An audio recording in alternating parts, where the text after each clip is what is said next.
بسم اللہ الرحمن الرحیم۔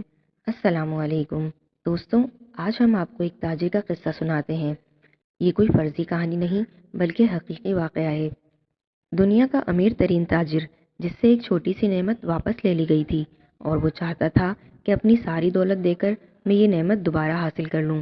دوستوں، اللہ تعالیٰ نے جو عظیم نعمتیں ہمیں عطا کی ہیں ہم ان کی قدر نہیں کرتے، لیکن اگر کوئی چھوٹی سی نعمت بھی ہم سے واپس لے لی جائے تو ہمیں یہ احساس ہوتا ہے کہ ساری دنیا کی دولت دے کر بھی ہم اس نعمت کو دوبارہ حاصل نہیں کر سکتے۔ یونان کا ایک ارب پتی تاجر تھا اوناسس۔ امریکی صدر کینیڈی کے قتل کے بعد اس کی بیوہ جیکولین نے اسی اوناسس سے شادی کی۔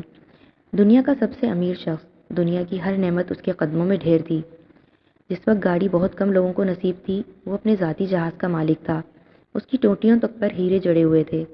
ایک شخص نے اس کا انٹرویو لیا کہ آپ دنیا کے سب سے امیر ترین شخص ہیں، کیا کوئی چیز ایسی ہے جس کے لیے آپ اپنی ساری دولت لٹانے کے لیے تیار ہوں؟ اس نے لمحہ بھر کو سوچا اور اپنی پلکوں پر لگی سلوشن ٹیپ نیچے اتار دی اور بولا، مجھے بیماری ہے کہ اپنی پلکیں خود نہیں جھپکا سکتا۔ صبح اٹھ کے اس سلوشن ٹیپ سے پلکیں اوپر کر لیتا ہوں اور رات گئے اتار دیتا ہوں۔ کاش کوئی ساری دولت لے کے ایک دفعہ مجھے اپنی پلکیں خود جھپکنے کی طاقت دے سکے۔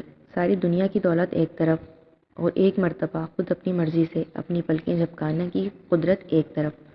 یہ ہے اللہ تعالیٰ کا انعام۔